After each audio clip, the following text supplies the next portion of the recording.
Welcome to the Making Waves at Sea Level podcast with your host, Tom Singer. In each episode, we will explore the interesting stories of business executives, entrepreneurs, and industry leaders who are shaking things up and growing their companies. It is time to make some waves. Now here's your host, Tom Singer. Hey, and welcome to another episode of Making Waves at Sea Level. Thank you so much for being part of the audience that makes up this show for over 6 years and 611 episodes, which is just crazy to me that we've been doing this for so long. But one of the great things is we've interviewed really smart people who are doing really cool things. And today is going to be one of those episodes. But before we get started, I have to thank the first sponsor of this episode. So this episode, it's brought to you by Spectrum Reach. At Spectrum Reach, they know 3 things better than anyone. They know how to handle the power of multi-screen advertising. They know how to offer a simplified one-stop shop destination for marketing solutions. And they know our cities and towns because they're our neighbors. They are the most trusted media partner in America. Go visit them at spectrumreach.com to get started. So today's show, I have an old friend on. I met Diane Mulligan, 8 or 9 years ago. She used to do booking for speakers. She used to have a speakers bureau, and I worked for several of her clients. She was really cool. She did really good work. And then she also had a company where she was doing PR. And one day she decided that the PR company was where her focus was going to have to be. So I cried a little bit because she ran a really good little boutique speakers bureau. However, her PR clients cheered because all of her attention went that way. So Diane is a former journalist who uses all of her skills and her connections to over-deliver for her clients. And one of the things that I thought was cool was years ago, I had breakfast with her at a little like Egg and I type restaurant outside of Denver. And she was talking about the transition she was making to go all in on PR. And one of the things she was going to focus on was CBD companies. Now, think about this. This was 7 years ago. I'm like, oh my God, my friend is doing PR for pot. That was kind of cool. But of course, over the last several years, CBD has been made legal everywhere in the United States. And THC, the other side of the cannabis equation, is making its way slowly legalization around the country. It's no longer weird or bizarre or like having to whisper it. She does cannabis marketing and PR. So I thought it would be fun to bring her on. She is the president of M&C Communications. Hey, Diane Mulligan, welcome to Making Waves at Sea Level. Tom, I'm so glad to be here. Thank you so much. How are you today? I'm doing great. And, I thought it would be fun to come on and talk because there's so many changes going on in that world of CBD and on the other side, the THC side. There's so many things going on. And you really have an early seat when it came to doing PR for companies in this space. So before we jump into that, let's go a little bit backwards into your story. You started off as a journalist. Tell me some more about that. I did. I started off as a journalist for the first 15 years of my career. Started at little tiny stations in Tucson, made my way to NBC in New York, which was great. I was senior editor there for NBC News. Then came back to Denver. Thought I was going to have a little life balance. Instead, I had Columbine. And so after Columbine, about a year after Columbine, where I was news director at the ABC affiliate, I decided it was time to make a change. And that's when I moved into PR. And I have been doing PR ever since. I started my company. I worked as for the National Stroke Association for almost a decade. And then I started my own company, and we'll be 12 years old next year. So wow. I'm pretty excited. Now, for a while there, you had a separate arm of it where you were working with speakers. How did that come about for a PR person, former journalist? It's great because when you're a former journalist, presentation is so much part of what you do. And so we had great experience on that side. And then I had run so many conferences when I was at National Stroke and gone to so many conferences. I really felt comfortable in talking to the people who booked as far as what they were looking for. And that's always my goal, is to figure out what the client's looking for and then really deliver that. And when I met you, it was an easy sell, believe me. Well, you definitely, I always tell people, I go, I don't work a lot with bureaus, but I go, there was this boutique boutique bureau, the lady was great. She was a hard worker. She was really driven.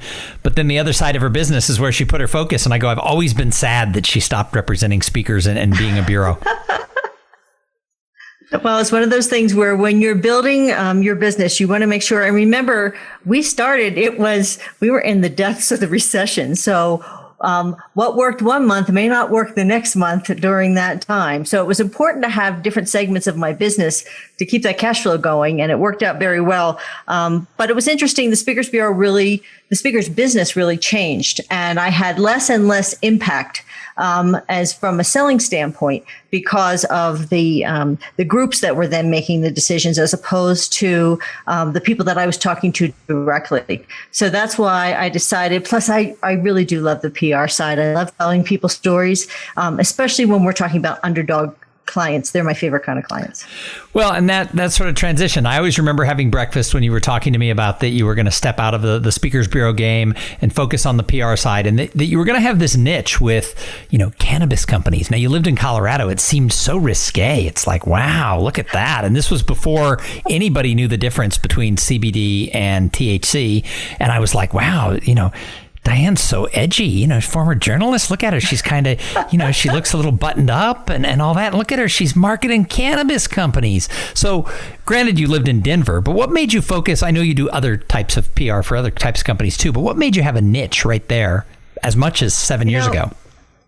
Yeah, it's the it's still the wild west out here. And because we were the first, it was fantastic to be able to start working with both marijuana and CBD companies, so cannabis companies all along. And so everybody understands CBD, depending on where you are, either has no or less than 0.03% of THC. And THC is the element that gets you high. That's the fun. That's the CBD, fun part, right? That's the.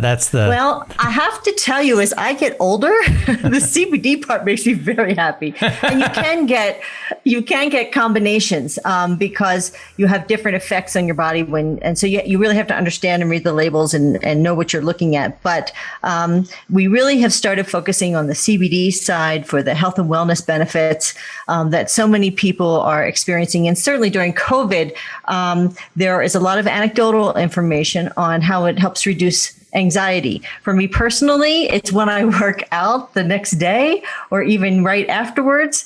It really helps with aches and pains and helps reduce, you can feel it, reduce that inflammation immediately. But we don't make any medical claims about it. This is really a wellness situation, and the FDA hasn't even decided how everything's going to be classified. We're hoping by the end of the year for that to happen. So the exciting thing is that there's this whole wellness component to it. The also exciting thing is that it's constantly changing. And as a former journalist, where you come in at 9, you really have no idea what the day's going to give you, and you put it on at 5. That's how I'm wired. I love having that excitement of walking in every day and saying, what am I going to react to today? But I also love looking ahead and saying, what are the questions that could be asked? What's going to change for businesses so that we help them prepare for that? And we call that brand protection PR, where we're forecasting what could happen and helping companies be prepared for that, because that's so very important. And I want to talk about this brand protection PR that you talk about. But first, I want to go back to this. When you first chose this industry, it was a little bit of the Wild West. I call this show Making Waves at Sea Level. So, why did you think as a PR person you could make waves in the marijuana/CBD business world? I think one of the biggest reasons is because of what the stigma is around cannabis, and that changing stigma is really, really important so that people are educated. And I myself was not that educated. And when I went and I started doing my research and realized there were these potential benefits and that this was right here and it could help you possibly, instead of taking opioids, this may be something that could help you. It can help people out there, but that we had to get the research and we had to get the education and we had to get people to understand how it was going to be used. And then the other thing I really loved about it being legalized is when it's legalized, then you have rules and regulations around it. So you're not just going down to the guy on the corner and buying whatever, right? And not knowing exactly what you're getting. But for most companies, every batch is tested. So you know exactly what's in that batch. And they have a certificate of analysis that tells you what's in that batch. And I thought that that was so important so that people really, not only did they understand more about cannabis, but they understood more about what exactly they were getting. And that's huge to give that type of education. And we love to do that. So a lot has changed since you got into this world. And of course, Colorado's been kind of the epicenter of it. Let's talk about how your engagement with the industry has changed. So from the early days to now, what have you been doing at M&C Communications? Well, we talk a lot at conferences, and that's really, really important, where we do education about how important PR is. People think that PR is kind of fluffy. And I can tell you that PR can save your reputation. And in this day and age, and with social media, what we do has changed so much. Crisis is huge. And so, within 5 minutes on Twitter, you can go, if you're not prepared, you can go from having a great reputation to completely losing your reputation. Also, it's not just social media, but just think of 2020, the cultural changes that we've gone through that can happen overnight. And how that can happen, how that can impact your business if you're not ready. And so that's what I think has changed dramatically. Before it was education about cannabis. Now it's much more education on how you absolutely have to have a plan so that you can protect your business and protect your reputation. So there's sort of the two sides. There's the marijuana THC side, and there's the CBD side. I don't think most people listening know the difference. So not that this is your total area of expertise, but could you just give us a little bit of what the difference is? Right. So THC is pot that you have known for years and years that people smoke or ingest to get high. And it's the THC that gets you high. And it's the amount of THC that's in whatever you're ingesting that gets you high. With CBD, it either has no THC or extremely little, a little amount of THC, but it's the rest of the hemp plant. And so the rest of the hemp plant is what gives you the benefits, the wellness benefits, that don't include the high. So you feel better, but you're not high at the same time. And so that's really the difference. So CBD was approved last year with the Farm Bill. And so you can buy CBD products now at Walgreens. I mean, you can buy them just about anywhere. But the point is that you want a company who knows what they're doing.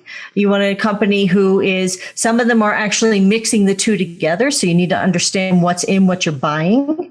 And you need a company who is making sure that, there have been questions about heavy metals being in CBD because of the extraction process, and other things. You want to make sure that you understand what the company stands for and what their brand is.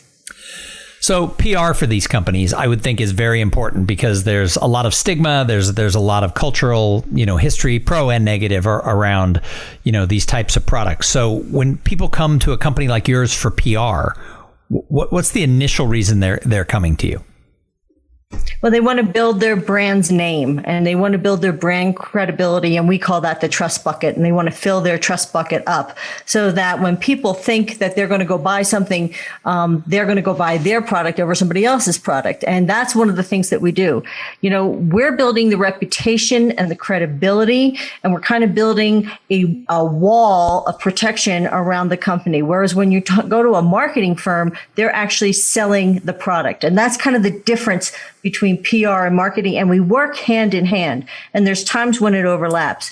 But the biggest thing is that you want to build a very loyal customer base who comes back to you time and time again, because we know it's so much easier to sell to people who already know and like you than it is to sell and bring in that new customer. So our goal is while we're bringing in new customers, we're providing additional information, additional fun, building that brand, filling that trust bucket so that the people that buy from you really come to know you and understand who you are. And then when and if, and it's usually a when, something negative happens, they already know you. And so they're going to give you the benefit of the doubt. And when you say, this is what really happened, or this is what happened in the industry, but that's not who we are, you've got some credibility there. And that is huge, especially in this day and age. So one of the things that you talked about a minute ago was this whole idea of brand protection, PR. And I don't know that I've ever heard of that before. We talked about it before this call, and I thought, oh, we've got to go deeper into that. What do you mean by brand protection, PR? And why should companies in all industries be thinking about this? Absolutely. So brand protection, PR, is basically building your audience and building that reputation, but then looking out the next 6 months, especially with your C-suite, and saying, what are the things that could happen? And it's a big, long list that you can come up with. But then we have a scoring tool that says, what's the likelihood that it's going to happen in the next 6 months? If we take the time to do something about it now, will that mitigate any negative impact that we would have? And when I say do something about it now, that talks about putting together a plan, having press releases already drawn up. It would basically, we call them Swiss cheese. You'd fill in the holes with the details, having social media already drawn up. And lastly, who's going to be on the team if this happens? So who's going to be the spokesperson? Who's going to be the team lead? Who's going to be the backups for both of those people? And how will whoever's in charge, the other part is legal. Always remember legal, because legal's got to be there too. But whoever's in charge, how are they going to work within the company so that everybody in the company is on the same page? We always say your first audience are your employees. Always. The first audience is always your employees, because you don't want them learning things from the news. Mm-hmm. You don't want them hearing information. And they want to know what's going to happen to their job based on whatever the crisis is. So we sit down with companies with this tool and we come up with 2 or 3 scenarios. And then we have all the documents, everything ready to go. The media training is done. And then on the other side, we're building that community so that you have that trust bucket filled. You put all that together. And when you have something happen, you can react so quickly and effectively. And remember, it is not just something that happens to your company. It can be something that happens in your industry. One of the biggest events that we did was there was a huge listeria outbreak in the cantaloupe industry about 10 years ago. And these little farmers down in southeast Colorado, the company that had the listeria outbreak used their name, Rocky Ford. And the name then had not been trademarked, nothing had been done because they'd been there for 125 years. They never had a problem. But they woke up one morning and heard that more than 30 people had died and hundreds of people had been sickened in dozens of states, if you can imagine. And this is their livelihood. They had nothing to do with this. But for 2 months, even in the CDC reports, they called it Rocky Ford Cantaloupe. So we had to go down there and figure out how to rebuild that brand because they had never done any type of brand protection. And that's why brand protection is so very, very important, is that could have been handled so quickly. And instead, it could have been a complete disaster for them. So, I know a little bit about crisis PR. I've worked for companies that have dealt with crisis and been one of the people kind of involved behind the scenes on some of that. But crisis PR is always so reactionary, right? It's like, we have a crisis. Now we have to do PR. What you're saying is anticipate some crises and get your plan in order. And then whatever happens, you can fill in those holes and it's not sort of 0 to 60 panic. Is that right? Exactly. That's it. Exactly. And remember, people think of a crisis plan as this huge 3-ring binder that goes up and you have our crisis plan is 2 pages. 2 pages, and the documents are electronic and they're ready to go. So that if it happens, I always use this example. I was in 9/11. I was in New York for 9/11. I covered Columbine. My whole life was crises. So I'm very good in a crisis, but I was speaking down in Colorado Springs, and at the end of the night, I came out, was going to my hotel room, walking outside, came around a corner and came face to face with a bear. He was 500 pounds. He was walking straight towards me. He was not 10 feet from me. And all I could think is, I have no idea what to do. Should I get big? Should I get small? While I'm thinking all these thoughts, I started running. because I went into fight or flight. I didn't know I was running until I was already running, which is the very worst thing you can do. I was going to say, I know from my outdoor training, you do not run from a bear, because then the bear's like, oh, let's go get that. Well, and if you're me, I don't run a lot, nor do I camp. So the whole idea of running into a bear was like nothing I had ever dreamed of. Yet when 9/11 happened, we were one of the first people off Manhattan, because that's my training. But this was something I never dreamed of. My goal is that the companies I work with don't hit the bear. When the crisis happens, they've already thought through, here are the steps we're going to take, and they can start moving, because being calm in a crisis is really, as you know, half the battle. Mm-hmm. And having that stuff that's already ready, and in this day and age, you need to be able to respond immediately. And who's going to be on social media and monitoring it and seeing what people say so that you can respond? And how are you going to, all the traditional media that's going to be on the phone, how's that going to happen? And where are you going to send them on your website? All those things, if you can think about them beforehand. And again, it's about 4 to 8 hours worth of work, and you're good and you can sleep at night. And that's one of my goals, is that people are able to sleep at night with their companies and that they're protecting their reputation. So, Diane, I know another thing, you don't just deal with the sort of the crisis side. You also plan ahead positively for marketing and PR things for your clients. And you have an interesting sort of tagline, I guess. Maybe it's the title of a book. But that is, when it comes to all this stuff that you work on with your clients, you teach everybody you work with that they've got to move the stairs. And absolutely. I absolutely love the story behind where this comes from and how you do it. So when you tell people who work for you, hey, we've got this big client, we have to move the stairs, what do you mean? In the short version is that you have to look at what the day gives you, or the time gives you, or the situation gives you, and be as creative as possible. Because most people are sitting there thinking, if only this, if only that, if only the other thing. Instead, we don't think if only. We're like, okay, what can we do? And we figure out what to do, and we usually figure it out faster, and that gives everybody the chance for great success. The longer story is that I was, as I said, in news as a journalist, and this was my first field production night. I'm in my 20s, and it was Senator McCain's re-election. So we knew he was going to win. We're in Phoenix. And I go to the ballroom where they're going on election night, where they're going to have him give his acceptance speech. And there's a big riser with a podium on it.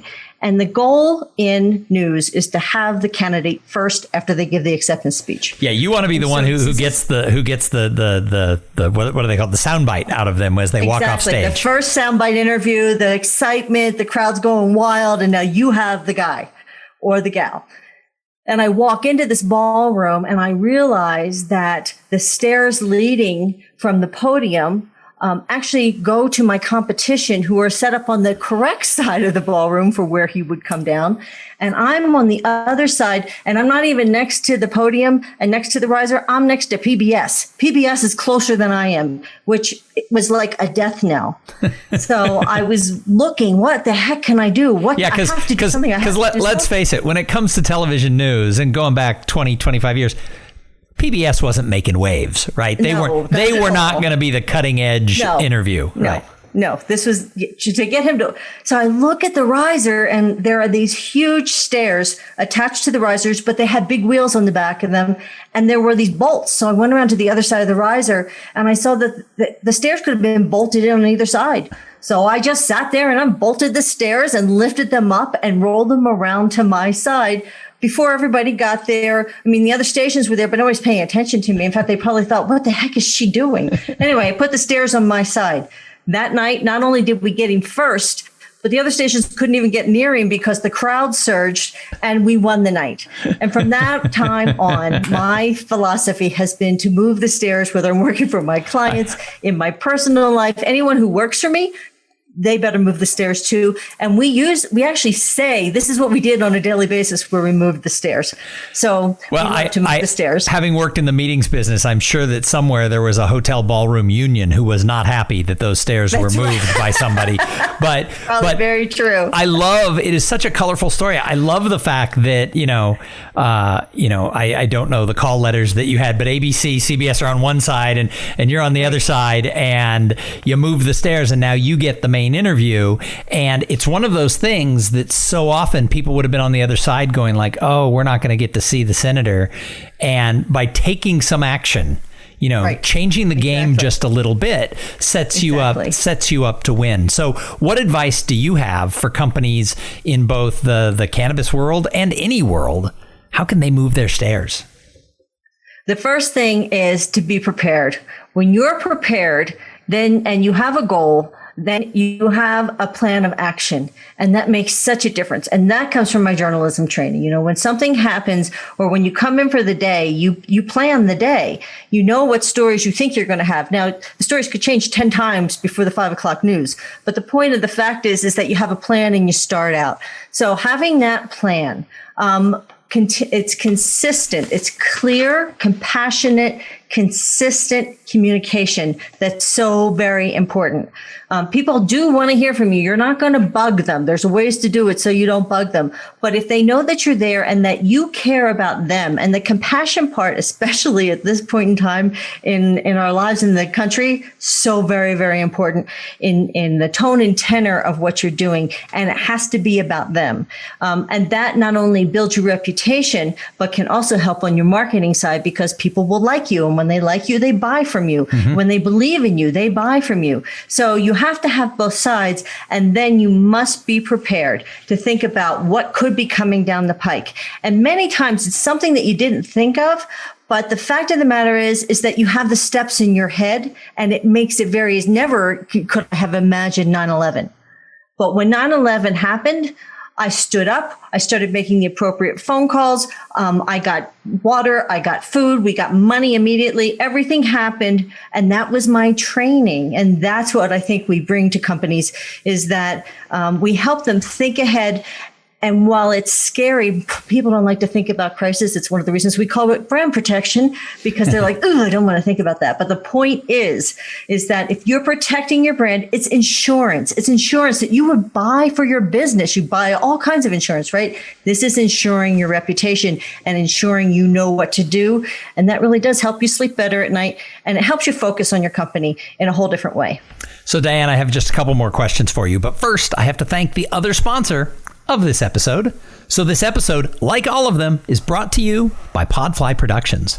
Podfly, they take the time and the headache out of creating your own podcast. Podfly sets you up with the right equipment, training, and guidance to ensure that you sound amazing. They do all the heavy lifting and that pesky technical work so that you can focus on creating great content, growing your audience, and interviewing people who are making waves like Diane Mulligan. Hey, if you want to start a podcast, and I know that some of you do, jump over to podfly.net/cool things and check out the offer that they have for the listeners of this show. So, Diane, I love the fact that you're working with companies that are really making waves, right? Both in the CBD and cannabis world, but also other types of clients that you work with. But focusing on that world, because it changes so much. What is it that you like about the executives who you get to work with in these companies? Well, the executives that I work with are risk takers, and they love being on the cutting edge. And talking about making waves, I mean, some of them, especially some of the ones that started 7 years ago, when we didn't really know where this was all going, that they had the vision and they had the fortitude to work through this. One of the companies I worked with has already been sold. He made infused chocolates, and he was probably early 30s, really early 30s. When I met him, I'm much older than that. And I was so impressed with his vision and how he was going about it. And at that point, things changed constantly. I mean, packaging changes alone were unbelievable back then because, and labeling and all the other things that are happening. And it has serious impact on the business. It's not like you go in and let alone the whole banking issue. I mean, think about that. People were walking around with a huge bags of money and having to go down and have security and all the things that were going on. A lot of that has settled down a bit, but what I love most is that they saw something that they really thought could help people.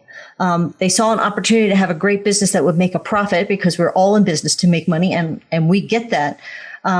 But they had this inner strength that said, I'm not too worried about knowing where it's going or how it's going, but I'm going to go there with it. And so we love to work with companies like that because we like that challenge of not knowing really what's coming down or thinking it could come down now. I mean, shoot, we've been waiting for these FDA rulings on how we're even able to talk about CD. We've been waiting for that for almost a year. And then you have something like COVID happen. But then you find out that the dispensaries, are allowed to be open, even in the states that have shut everything else down, which was never expected. So you have all these twists and turns. That's the best part, I think, about being in this industry. Well, that's sort of a sideline story, but I did, when they were shutting everything down back in mid and late March, I do remember reading an article from Colorado that the governor had shut everything down, and then the next day said dispensaries and liquor stores could be open because the doctors... Because the lines, I just have to tell you, the lines outside of those places, it was unbelievable. But it was doctors who reached out. I have to get my stuff, yeah. But it was doctors who reached out and said, look, with everything that's going on, we can't have people who use, the CBD and the THC products for anxiety, and we can't have people who have drinking problems suddenly going into detox. You cannot shut these things down, or we're going to have a worse health crisis. No, but who would have thought that would have ended up propelling the industry forward? The COVID situation would have propelled the industry forward. And, that's what I love, is that you don't know where it's going, but man, you get to react to that kind of stuff. And if you have everything ready to go, and you're just dropping in new information, then you're ahead of the pack there. And it's a great opportunity. And that's what I look at it as. Even in a crisis, there are opportunities in every situation. You just have to find them and make the most of them. Well, and it's an industry that is growing and changing, and it's not like they can poach from one another because there's just not masses of people with experience in the industry. So I work. Right. People who listen to the show know that I work for an executive search firm, and we have a really robust practice helping place executives into cannabis-oriented industries. And the interesting thing is that what that means is in your search, you have to look for people who are risk takers, who are adaptive, because you're not going to find somebody with 40 years of cannabis, experience. Well, I mean, you might if they were on that street corner, but in the world that we're talking about, these companies, they have to get super creative when they find CFOs and CIOs and CEOs and chief sales operators, because it's a brand new world, right? It really is. I mean, whoever comes into the business has to embrace change. That has to be something that excites them, something that they look forward to. This cannot be somebody who is coming in, who wants to come in and do a 9 to 5, and that's fine. That's absolutely, there's so many jobs that would be appropriate for. But when you're thinking about being in this industry, you have to get excited about the fact that there's going to be a lot of change, and there's going to be a lot of moving and shaking, and it's all about what you can do to make the most of that and look at that as great opportunity, because you never know where it's going to come from, and nowhere is there a better example than 2020. So Diane, the last question I ask everybody who comes on the show is, when you look out into the business world, be it entrepreneurs or larger companies, who do you look at and admire? Who do you say, wow, she or he, they're the ones making waves? Oh, well, I think of Nancy White over at Wana Brands, who was one of the very first that was out there. And her brand is now this international brand. They've just come up with these new gummies and the whole thing when you take a gummy and it's on the THC side, any edible, it used to be that you have to wait 45 minutes before you get that little hit that comes in. They just came out with a brand new brand that it comes in much more quickly. And the other thing is it's much safer that way because especially people who don't know that much about edibles, they eat an edible and then they think they need more 45 minutes later and they overdose. Yeah, exactly. And the next thing you know, they're having a bad night. It's a bad night. Yeah. It's nothing serious, but it's not what they were hoping for, that's for sure. So, people like that who are constantly looking at innovating, I think are so very, very important. And people who give back, Joy Smith over at Joy Organics, the amount of giving back that she does is just amazing with her company, with her CBD, and she does it all over the world. I mean, she's working with people in South Africa. I mean, she's just amazing with the way she cares. And I think that has to be part of your company is what are you doing to give back? But she also does a fantastic job of telling that story. And that's where the PR comes in, of course, is telling the story and telling it well. So those are two people that I always look up to and think they just do a fabulous job. So, Diane, if somebody has a business in the CBD or the cannabis world, or really any industry, and they're thinking, yep, this is the type of PR person I want to work with. I need to work with somebody who makes waves. And clearly it's Diane Mulligan. How do they find you? They can go to our website at the word and, so M&C, you spell it out, MNC communications with an S.com. They can find us at MNC Comms on Twitter. They can find us at MNC Comms on Facebook, on Instagram. They can listen to our podcast, which is, of course, called the Move the Stairs podcast. Imagine that, Tom. And so they can watch every Friday on Facebook. We're live and we look at the biggest PR challenges of the week before, whether, and many times it has to do with CBD, but sometimes it's just general challenges. And we're on for an hour at noon Mountain Time. And then, of course, you can also look on our YouTube page and find the ones from before or listen to us on the podcast. But the Move the Stairs chat, the Move the Stairs podcast, but just reach out to us because we'd love to hear from you. And just chat with you about your ideas and your needs and how we can help you move the stairs. Well, I am so glad that you came on today as a guest. This was delightful, as I knew it would be, and informative. And that's what we try to do every single day on the show. Any last advice for people? If you know anybody who's not listening to Tom's podcast, Making Waves, tell them to listen to Tom's podcast. That's one. And Tom, it was an honor to even be asked. So I really appreciated it. It was tremendous fun. And if you haven't tried CBD, I would say, try it. And just take small amounts and see what you find out about it. But there's a lot of new information and there's a lot more that's coming in 2021. So we're pretty excited about it. Awesome. Well, again, thank you so much for being here. And thank you to everybody who tuned in and listened. I say it every episode. If it wasn't for the audience, why would I do this? It's all about you. I started off the show. It was sort of my secret way to get access to smart people doing really cool things. But really, it turned in to giving that information out to everybody who listens. So thank you very much. And everybody who tells me, hey, I listened to your podcast. When I ask them, how did you find my show? I mean, with thousands of business podcasts, they always say somebody I know, my mom, my boss, my neighbor, somebody told me about the show. So please, I love it when you leave reviews on Apple Podcasts. Reviews, 5 stars, little nice comment, makes my day brighter. But even more important, go tell some people. No, I'll wait. You can tell them right now. No, I'll wait. All right, thank you. Much appreciate that. Hey, we're going to be back in a couple of days with an interview with somebody who's making waves just like Diane. And you're thinking, how will you find somebody as cool as Diane? We do it every time. But in the meantime, go out there, make your own waves, flex your entrepreneurial muscles. And while you're at it, have a great day. Thank you for listening to the Making Waves at Sea Level podcast. Without your listening to these in-depth conversations, there would be no show. Connect with Tom at tomsinger.com and follow him on Twitter and Instagram at tomsinger.